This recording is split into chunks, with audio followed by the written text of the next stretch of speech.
नमस्कार, news express देख रहे हैं आप। आपके साथ मैं हूं खुशबू राय। महाराष्ट्र में शरद पवार की पार्टी नेशनलिस्ट कांग्रेस की एक नेता है रोहिणी खडसे, जिन्होंने राष्ट्रपति द्रौपदी मुर्मू को लेटर लिखकर महिलाओं के लिए एक स्पेशल पावर मांगी थी। वो मांग थी एक खून माफ की, यानी उन्हें एक हत्या माफ हो जाए। हालांकि इसके पीछे एक मार्मिक वजह छुपी थी, वो थी महिलाओं के खिलाफ बढ़ते अपराध, बच्चियों पर यौन शोषण के बढ़ते मामले। लोगों ने इस मांग को असंवैधानिक करार दिया।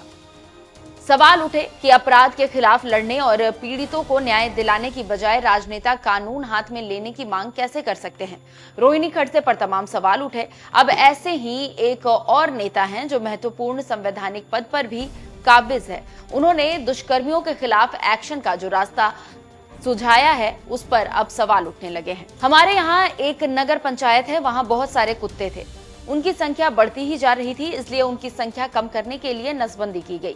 इसी तरह जो लोग रेप करते हैं, उनके साथ भी ऐसा होना चाहिए। उन्हें नपुंसक करके छोड़ देना चाहिए। दुष्कर्मियों के खिलाफ लोगों को एक्शन लेने का ये रास्ता सुझाया राजस्थान के गवर्नर हरिभाऊ बागड़े ने। रेप और महिलाओं के खिलाफ बढ़ते अपराध को लेकर हरिभाऊ बागड़े ने तीखी प्रतिक्रिया की है। उन्होंने कहा कि महिलाओं से छेड़छाड़ करने वालों की पिटाई करनी चाहिए और रेप करने वालों को नपुंसक कर छोड़ देना चाहिए, तब जाकर ऐसे अपराध कम होंगे। दरअसल राजस्थान के भरतपुर में हरिभाऊ बागड़े बार एसोसिएशन के कार्यक्रम को संबोधित कर रहे थे और इसी दौरान उन्होंने बढ़ते अपराध को लेकर चिंता जाहिर की। उन्होंने दुष्कर्मियों की तुलना जानवरों से की। उन्होंने कुत्ते की संज्ञा देते हुए कहा कि महाराष्ट्र में एक नगर पंचायत है, वहां बहुत सारे कुत्ते थे। उनकी संख्या लगातार बढ़ती ही जा रही थी, इसलिए उनकी संख्या कम करने के लिए उन्हें नपुंसक बना दिया गया। रेप करने वालों के खिलाफ भी इसी तरह के कदम उठाए जाने चाहिए। उन्हें नपुंसक बनाकर छोड़ दो, उन्हें ऐसे ही जीना होगा। जब दूसरे देखेंगे तो उन्हें याद आएगा कि ये तो वो ही है। उनकी शादी भी नहीं होगी। ऐसे अपराधियों पर लगाम नहीं लगाई गई तो वे समाज के लिए खतरा बने रहेंगे।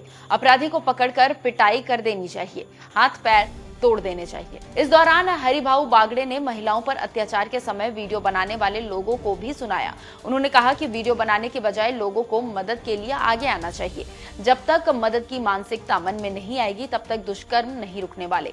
वहीं बच्चियों के खिलाफ बढ़ते यौन शोषण के मामले पर हरिभाऊ ने कहा कि कानून से अपराधियों को डर लगता है या नहीं ये नहीं पता, लेकिन 12 साल से कम उम्र के बच्चे बच्चियों से दुष्कर्म करने पर फांसी की सजा है, लेकिन फिर भी ऐसे अपराध नहीं रुक रहे हैं। इससे समझ में आता है कि अपराधियों में कानून का कोई डर नहीं है। कानून का डर नहीं है, इसलिए कानून हाथ में ले लो। राज्यपाल हरिभाऊ बागड़े की बातें तो यही इशारा करती है। एक रेपिस्ट के लिए हरिभाऊ बागड़े की ऐसी भावनाएं जायज हो सकती है, उनका गुस्सा भी जायज है, लेकिन संवैधानिक पद पर बैठकर कानून हाथ में लेने की बात कहां तक जायज है, बजाय इसके कि उन्हें पुलिस और सरकार से इस पर जवाब मांगना चाहिए।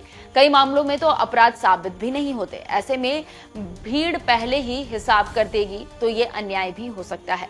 कितने ही ऐसे मामले सामने आए हैं जिनमें महज एक अफवाह भर से भीड़ ने निर्दोष को मौत के घाट उतार दिया, पीट पीट कर हत्या कर दी। हरिभाऊ एक संवैधानिक पद पर है, सरकार तक सियासतदाओं तक उनकी सीधी पहुंच है। खुद वो राजनेता है, पुलिस पर उनकी पकड़ है। ऐसे में उन्हें सख्त और जल्द से जल्द आरोपियों पर एक्शन लेने की बात करनी चाहिए। पीड़िता का साथ दे, ना कि कानून हाथ में लेने की बात करे। बहरहाल हरिभाऊ की टिप्पणी पर आपका क्या कहना है, कमेंट कर जरूर बताइएगा। नमस्कार।